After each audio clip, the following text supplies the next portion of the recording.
The strange thing about climbing through every social class isn't that your life gets better, it's that the same feeling follows you the whole way up, it just changes clothes. You're 26 the day the card gets declined for $4. It's a gas station. There's a guy behind you. The machine beeps. The cashier looks at you. You tap the card again like tapping it harder will change the math, and it declines again. And you say, just do 6 on pump 3 and put back the coffee and walk out with your ears hot. That's the bottom, not a number. That feeling, the ears going hot while a stranger waits. And here's what nobody tells you. You are going to spend the next 20 years, and every dollar you ever make, trying to never feel that again. You'll climb through every class there is, chasing the day nobody watches you tap a card. You'll even get there. It just won't feel like you thought it would. The grocery store is where you feel watched first. You've got a basket, not a cart. A cart is for people who don't know the total, and you always know the total. And you clock him. The employee who suddenly decided this exact aisle needs restocking. He's not stocking. He's watching. You've learned the difference.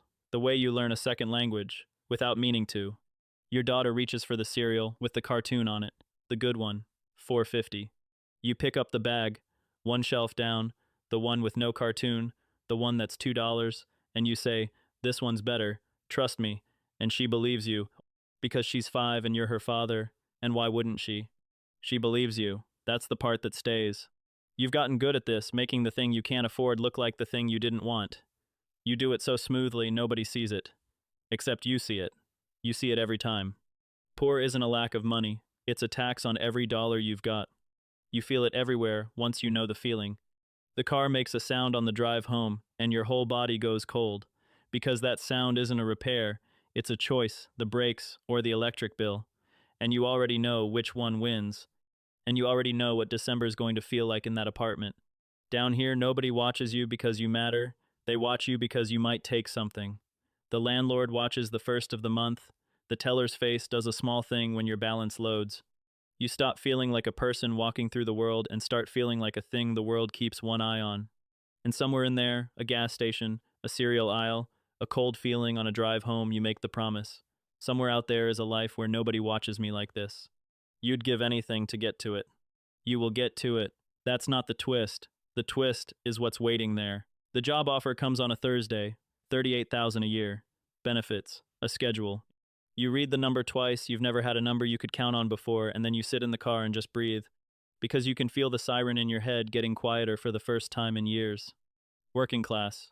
And it works. This part is real, and anyone who tells you it isn't has never been hungry. The first grocery run, after the first real paycheck, you catch yourself doing the running total out of habit, and then you stop. You don't have to. You put the cereal with the cartoon in the cart. Your daughter doesn't even notice, which is somehow the best part, that for her, this was always normal. You solved the loud thing. You solved hunger. Nobody claps. But you feel it, standing in that aisle. You made it up a rung. Then, slowly, a new thing shows up. And it's so quiet, it takes you months to name it. They stop looking at you at all. At work, you're the one who makes the day run and vanishes inside it. 11 years someone could give this place, and be gone in a weekend, and the machine wouldn't so much as cough. There's a company party, and someone reads your name off a list to thank you and gets it a little wrong, and laughs, and you laugh too. At the bottom, the world watched you like a threat. Here, it watches you like furniture, and late one night, it lands on you which one is actually lonelier, because a threat, at least, is something. You keep your head down. You don't make noise. The floor is right there under the thin carpet. One transmission, one ER visit, one bad Monday, and $38,000 a year as a gas station with your ears hot. You know it. So you stay quiet, and you stay small, and you're grateful. And being grateful for a cage you can almost afford is its own kind of tired. You traded a loud problem for a quiet one. And the quiet ones, you're learning, are the ones that actually get you. Then the promotion comes, the one that's supposed to fix all of it. You take it. You move up and out, into a neighborhood with lawns, and you find out there's a way of being watched that's worse than suspicion, and worse than being ignored. You find out what it's like to be watched by people who expect you to perform. The new house has a lawn, and the lawn is the first thing that ever watches you back. You're out there on a Saturday because the guy across the street is out there, and his edges are clean, and yours aren't, and you feel it, the small pull to match him. You didn't used to own an edger, you own one now. You bought it the same week you noticed his. This is middle class, and the loud problem is gone. The fridge is full, the car starts, the siren in your head is finally, fully quiet. Something moves into the space where it used to be. You catch yourself doing math again, but it's a different math now. Not, can I afford this? It's, what will they think if I don't? The neighbors have a grill the size of a small car. Your daughter 12 now comes home and asks why you don't have the thing her friend has, and you hear yourself say, we'll see, which is the middle-class version of the cereal. Same move, nicer aisle. You put a patio set on a card and tell yourself it's fine, you'll pay it next month. And next month, there's the dentist. And the month after that, the water heater. The card doesn't go down, it goes up quietly, a little every month, the way water rises in a room you're standing in. And here's the thing you don't notice yourself doing. You stop opening the statements. They come in the mail, and they go in a drawer, and the drawer is the one part of the house that isn't performing. Then one night in October, you open one. You don't even know why the house is asleep. You're standing in the kitchen, and you just do it. $11,400. You read it twice, the way you read the job offer all those years ago, except this time the number is pointed at you. 11,000, on a card. When did that happen? You can't name a single thing you bought. That's the horror of it. It wasn't a boat. It wasn't a mistake. It was a grill here, a dentist there, a Christmas you didn't want to shrink. It was the performance, billed monthly.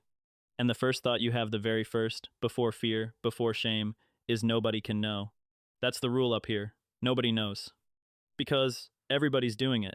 The clean-edge neighbor, you find out later, he's 40,000 deep on the truck and the boat and the kitchen. The whole street is a row of houses smiling at each other, and behind every door is a drawer like yours. Down at the bottom, you hid that you had nothing. Up here, you hide that you have less than it looks. You went pro at the same trick, making need look like choice. You just do it in a bigger house now. Middle class isn't a level of comfort, it's a level of performance. And the audience you're performing for isn't even the neighbors. One night you're standing in the driveway looking at your own house, the way they might see it, grading it, and it hits you who's really watching. You are. You put the eyes there yourself. You spent your whole life terrified of the world's gaze, and the second it stopped, you built a copy of it in your own head so you'd never be without it. You lie awake doing the what will they think math at 2 a.m., and there's nobody in the room. There's nobody watching, and you can't stop. So you decide, the answer is more. More would fix it. More would pay the drawer down and shut the eyes up.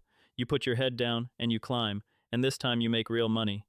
You have no idea you're about to get everything you performed for and feel like a stranger in it. The corner office has a door, and for the first time in your life, people go quiet a little when you walk through it.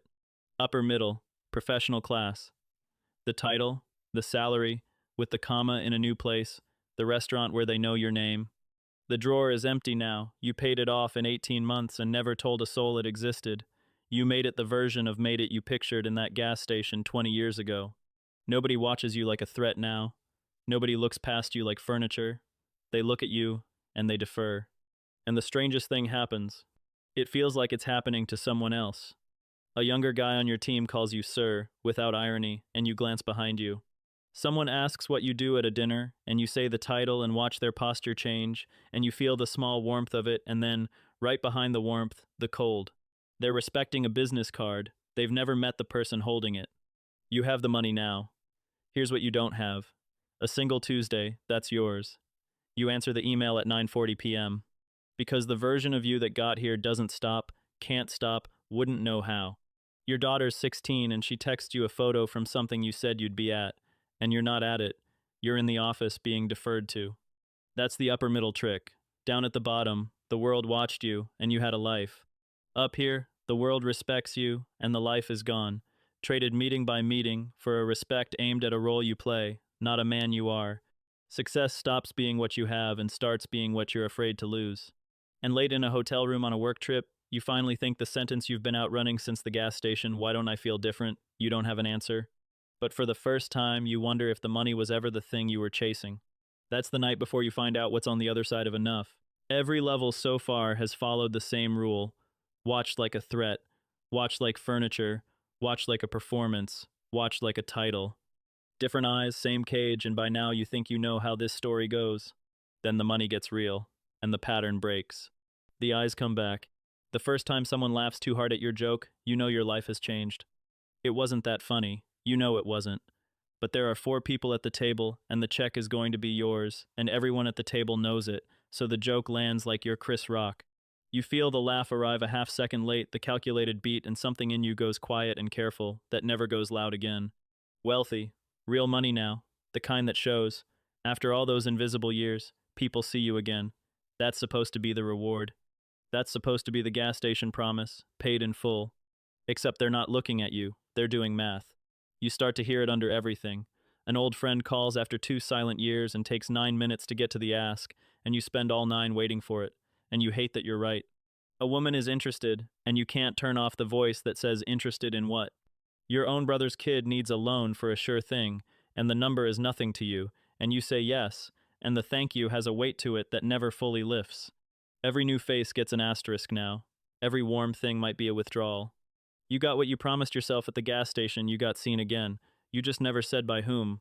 You buy the big house, the one that's supposed to be the finish line, and it's quiet in a way you didn't expect, because the price of a house like that is a moat, and a moat keeps out everyone, not just the ones doing math. You sit in it and you realize the loneliest you've ever felt wasn't the invisible years. It's this. Being surrounded by people who all want the same thing and calling it a social life. Money didn't buy you out of being watched. It just changed what the watching costs. And one afternoon, your daughter, grown now, gone to her own life, calls just to talk, no ask, nothing underneath it. And you notice you're waiting for the ask anyway, out of habit, and it doesn't come, and you have to sit down. Because you've gotten so good at hearing the math that you almost stopped hearing the one voice that never had any. That's the moment something turns. Not the money. You. You stop climbing to be seen, and you start doing the only thing left. There's no scene for the day you become free, and that's the first strange thing about it. No party, no corner office with your name on the door. It's a Tuesday. You do the math one more time the way you've done math your whole life, in gas stations and grocery aisles, and over an $11,000 statement at midnight, and this time it says, you never have to do it again. The number is enough. It will always be enough. You wait to feel the finish line thing. It doesn't come. What comes is silence. No boss watching the clock. No neighbor's clean edges. No table laughing too hard at your joke. No 2 a.m. audience in your own head. For the first time since a gas station made your ears go hot at 26, nobody is watching you. And it's the most terrifying quiet you've ever sat in. Because the watching was never the problem. It was the distraction. Every level handed you a new set of eyes to manage, and managing them kept you too busy to sit still with the question underneath all of it, the one that's been waiting since you put back a 5-year-old cereal. Who are you, when no one's watching? You don't answer it that Tuesday. You just, finally, stop running from it. The phone rings. It's your daughter grown, gone to her own life, calling for no reason at all. Dad, what are you doing? You look around. There's a coffee going cold. There's a window with nothing urgent on the other side of it. No meeting, no email lighting up the screen, no sound in the house except her voice. You wait for the old reflex, the wait for the ask. It doesn't come. There isn't one. There's just your kid, on a weekday, wanting to hear your voice. Nothing, you say. And you realize it's the first true thing you've said in years, because it's the first time in your life that nothing is the honest answer. I've been trying to get here, you tell her, my whole life. She laughs. Not sure what you mean. That's okay. It was a Tuesday with nothing in it, and a phone against your ear, and no math left to do. You stay on the line a long time. Outside, the day just goes on without needing anything from you. Nobody's watching. For the first time, you don't need them to be.